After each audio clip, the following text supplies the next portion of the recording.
Yeah, I need to talk to that guy Senior partner? about the tractor trailer case. Who's the opposing attorney? Jackson Massey. Jackson Massey got me paid. Hi, Suzanne Lily Henny Michael here with Hardwood Floors and More. For years we've been talking about our flooring and lighting gallery, but did you know we are also your one-stop shop for wallpaper? Today more than ever, wallpaper is the most popular home design element by combining both color and texture. So Hardwood Floors and More has you covered from floor to ceiling. And don't forget, we offer interest-free financing throughout our showroom and a military discount. Discover for yourself why Hardwood Floors and More has so much more in store for you. To some, a reputation is built on big Jackson Massey. Thanks, Jackson Massey. Thanks, Jackson Massey. Thanks, Jackson Massey. Jackson Massey. Massey. Chief meteorologist Tim Miller. Weather coverage you can count on. The Live 5 for 6 Skyview Network, sponsored by Terry Lambert Hyundai. Good news for the rest of your Thursday. The severe weather threat is over with. Now, as we go into Friday morning, we will have another round of rain and storms moving in. I'll have all the details coming up. Right now on News Channel 6 at 4, crime in Richmond County. Hear what candidates in the sheriff's race have to say about it. Plus, we're learning more about a local woman charged with defrauding more than 200 people. And why a proposed landfill project is causing concern in Aiken County. Your news at 4 starts now. Live from Television Park, this is WJBF News Channel 6 at 4. Good afternoon, everyone. I'm Jenny Montgomery. Thanks so much for joining us. We'll get to those top stories in a moment, but first, let's check in with meteorologist Jenna Petracci for a first look at the weather. Well, it was a very, very busy start to our Thursday. We had nearly 12 hours of ongoing severe thunderstorm warnings from around 3 in the morning to around 2 in the afternoon. But the good news is that there were no tornado warnings and no confirmed hail. There were some areas of trees down in Saluda, Columbia, Edgefield, McCormick, and even down into Bamberg County with those severe storms, but nothing too significant. And things are looking much better now on Live Viper 6. Notice most of the CSRA actually dry. This is the last of the rain moving through our southern line counties. Bamberg, Allendale, Screven, just some light rain for you. Most of the lightning now outside of our viewing area.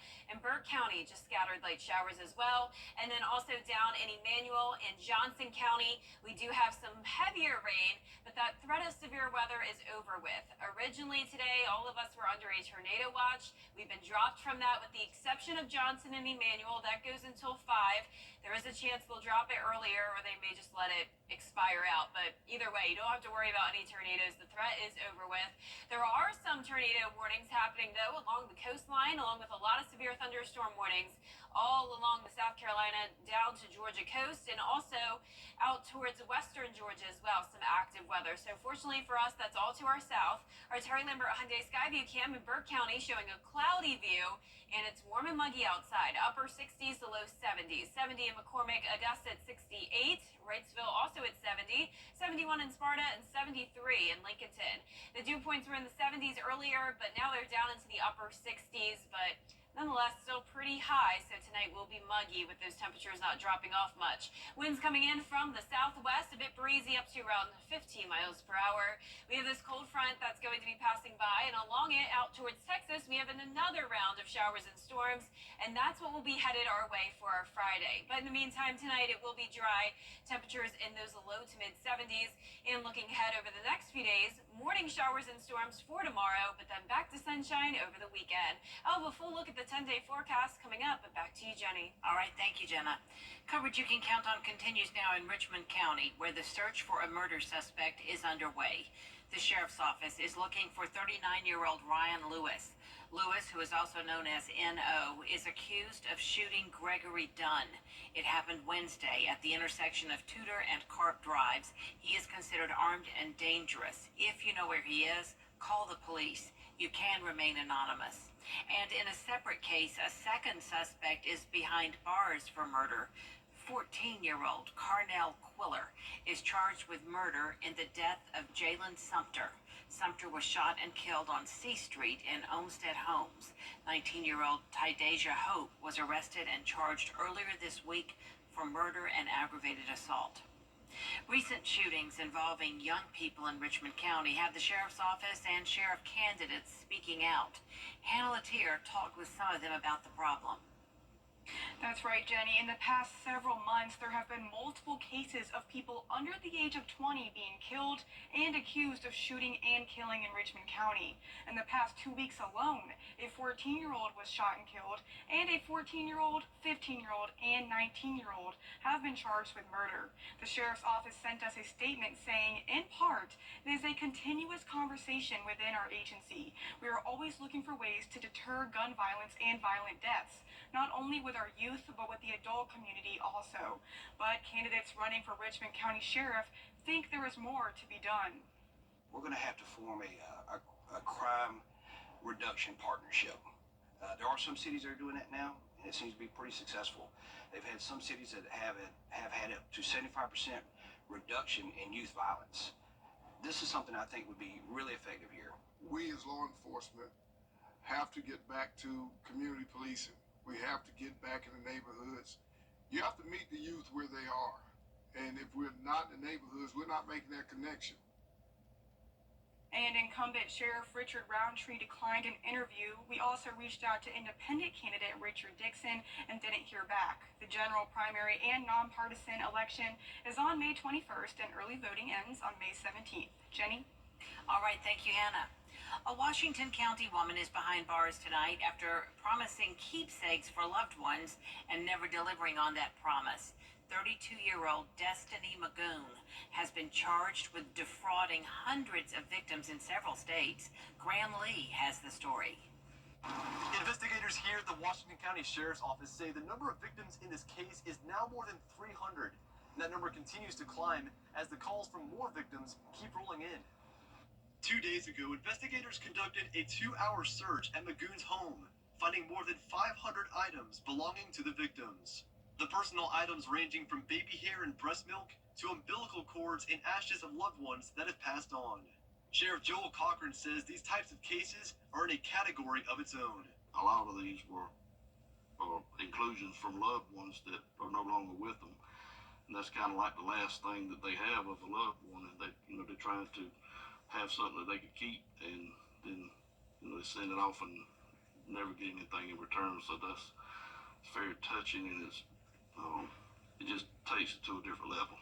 While this remains an ongoing investigation for the Sheriff's Office, Sheriff Cochran says the next step is to return those misplaced items to the victims. But it's going to be a long process to get them back in the right hands. In Sandersville, Graham Lee, WJBF, News Channel 6.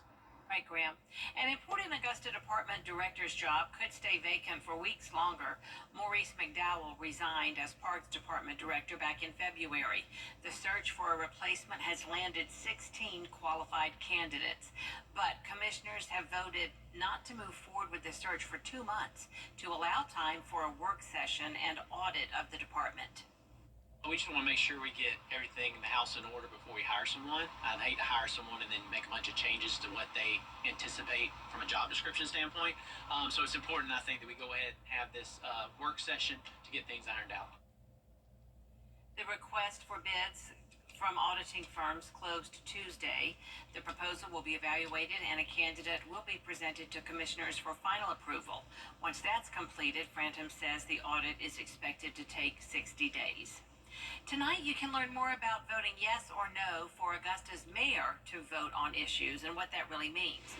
Right now, Mayor Garnett Johnson can only vote to break a tie on commission items. A vote to change that law will be on the ballot May 21st. The Hope organization is hosting a public discussion about the law tonight at 6 o'clock at Broadway Baptist Church on Barton Chapel Road. Mayor Johnson's office says the mayor was not invited to the event. Also tonight in Aiken County, you can meet some of the candidates on the June election ballot. The Aiken County GOP will hold a forum in the races for sheriff and District 81 representative. It starts at 6 at Bobby's Barbecue on Jefferson Davis Highway. Early voting starts May 28th. The general primary is June 11th. In Edgefield County, the Planning Commission will discuss a potential rock quarry at their meeting tonight. The proposed site would span 1,700 acres off Woodlawn Road. Company leaders are proposing recreation areas and a possible trail connecting to Stevens Creek.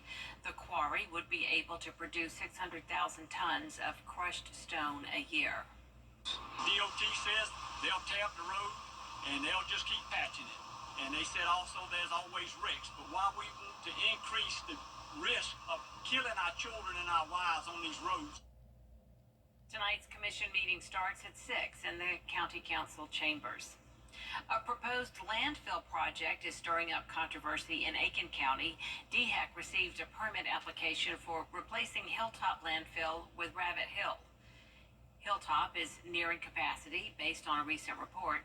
The new location would be near neighborhoods, a school, and churches. Neighbors say they are concerned about the environmental and health impacts. My son just started there this year. He's in 4K at Jefferson Elementary. And as it stands, the proposed boundary is just the 1,000-foot buffer that they are required to have, which sounds like a lot, but when you start looking at the map and the area that they have, it doesn't really seem like that much. DHEC says it's still deciding if it will move forward with that project. They usually end with a deep inspiration, which causes sometimes people actually throw up. South Carolina health officials are warning of a rise in whooping cough cases. Coming up, how to protect yourself and your family.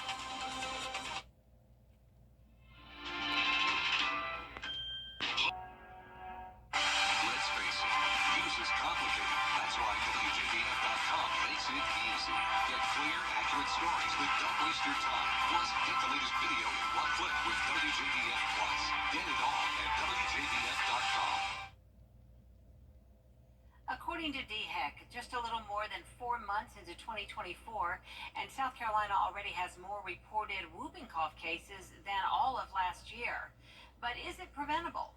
Colin Ravello tells us how. As of May 7th, there were 81 cases of whooping cough reported in the state. That's according to DHEC. 58 of those cases came from right here in the upstate. Pertussis, or whooping cough, is a respiratory disease caused by bacteria. Dr. Viril Oza is a physician based in Greenville. Statistically, there's not much of a difference from last year, but the numbers have gone up significantly. According to the South Carolina Department of Health and Environmental Control, so far this year, there have been 81 cases statewide. The upstate is the only region with more reported cases than a year ago, a 76% increase. Whooping cough is entirely avoidable, which is the beauty of it. That if patients, meaning children, are vaccinated for it, then it's a highly avoidable condition. But it's not only a problem for children. And then the most important thing that people tend to forget is adults can also get whooping cough, typically the elderly. People, those who are immunocompromised, people, those who are currently undergoing, say, cancer therapy, cancer treatment, chemotherapy, things like that. So what's driving up the case count in the upstate?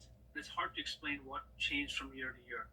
Things like, did the vaccination rates drop for some reason? Dr. Oza also says hand washing can affect the rate at which pertussis spreads. You should try to avoid contact. You should wear a mask, mostly because it is spread by respiratory droplets. But Dr. Oza says getting a pertussis vaccine is the best method to protecting yourself and protecting others. Dr. Oza says the best thing you can do if you think you might have a case of whooping cough is to go see a medical professional. Doctors say whooping cough starts with cold symptoms and eventually coughing fits. Children should regularly be vaccinated against whooping cough. Older children and adults should get a booster. It's also recommended for pregnant women. We'll be right back. Weather headlines on WJBF News Channel 6. Brought to you by Hickson Roofing. If your roof needs fixing, call Mr. Hickson. Loose shingles? 59729 or go to sonobello.com. Our family here at A&D Carpets and Hardwoods knows how flooring in your home or business can make all the difference. We value our customers by only using in-house certified installers to ensure your floor's warranty. Now, for limited time, we're offering either 20% off flooring products or up to 60 months interest-free financing. Call us today for your free in-home consultation. A&D Carpets and Hardwoods. Come see us today. Now, your most accurate forecast with WJBF Live 5 for 6. Welcome back. Here's another look at radar. You can see that the majority of the CSRA is dry, and even the areas with rain, you really don't have to worry about it because the severe threat is over with. We're really not even seeing any thunderstorm activity here. Augusta, Aiken, north of the interstate, completely dry. Down in Washington County and Johnson County, around Sandersville and Wrightsville, there are widespread showers, and then that continues down into Emmanuel and Jenkins County as well. Some heavy rain, but it will be pushing out of here within the next hour, and then we will get at least a little bit of a break from the rain. More details on that to come. But in the meantime, here's a look at the storm reports. Fortunately, we did not have any confirmed hail. We did not have any tornado warnings, but we did have some trees down, especially up towards Edgefield County, Saluda County, McCormick, and down in Bamberg, where we had a really strong storm a couple hours ago. Now, as for the power outages, not too bad. We are up to around 200 outages in Richmond County, 100 down in Emmanuel. The rest of the CSRA looking good. And as for the rain, we didn't get a whole lot today. As expected, there were not really any significant flooding concerns. Most of us all under the 2-inch mark. And now as we take a look at our Terry Lambert Hyundai Skyview cam, very damp outside and cloudy. But no more rain expected here in Augusta the rest of your Thursday. Temperature of 68 at the moment, south wind of 7 miles per hour, and some of us in those low 70s. 70 in Crawfordville and Washington, 71 in McCormick, 66 in Allendale, 73 in Bamberg. So we have the trough over the area, and then we have a cold front that will be moving in tomorrow. And with that, we have another round of storms that are getting strong around Texas and Oklahoma. So that's all going to move into our direction, putting us under a marginal risk of severe weather for tomorrow and even a slight risk in our far southern counties. So definitely not as significant as the threats today. I'm going with a medium chance of high winds and large hail, low chance of tornadoes and flooding. And the key is that this will be out of here very quickly. So let's go into our futurecast tonight at 6 o'clock. All of the rain and storms moves off the coast. Then the cold front moves in, and by around 6 o'clock tomorrow morning, that's when we can see those outer rain bands moving in, and then we'll continue to see more rounds of rain until around noon. Now, by 6 o'clock Friday, possibly some isolated showers, but for the most part, we'll be back to sunshine, and it's going to be a nice sunny weekend as well. So as we go into Sunday for Mother's Day, the forecast will be pretty much perfect. Here's a closer look at home, though. Friday at 4 o'clock in the morning, it'll start out dry, but then by 7, 8 o'clock, widespread rain and some heavy downpours. And some of these cells here could contain the small hail and the damaging wind gusts up to 60 miles per hour. But here's lunchtime on Friday. Clouds begin to break apart and all of the rain moves out. So for the Boss Hog cook-off tomorrow, the forecast looks a-okay. We will be in the upper 70s to start to low 80s, mostly sunny skies and clear at night. Mother's Day weekend going to be cooler in the mornings with temperatures in the low 50s, temperatures topping off around 80 degrees, and some crisper air moving in, dew points falling down into the upper 40s. But that won't last for long. The dew points will be on the rise as rain chances also go up throughout most of next week. Here's a look at the 10-day forecast. We don't have a Viper 6 alert day tomorrow as the storms are expected to be weaker.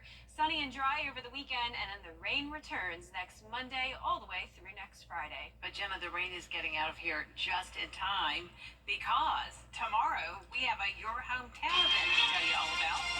We'll show you after the break. Welcome to Oasis Homes, where home Gino Rock Brand. Tomorrow, WJBF News Channel 6 is heading to Waynesboro for a big event, the 18th annual Boss Hog Barbecue Cook-Off. Sanctioned by the Kansas City Barbecue Society, the event will bring together competition cook teams and some of the best ribs, barbecue, brisket, and chicken in the whole state of Georgia. The event lasts all weekend. We're live tomorrow, starting at 4 o'clock. There is more coverage you can count on coming up at 4:30, including will Congress miss the deadline to reauthorize the FAA? These up next.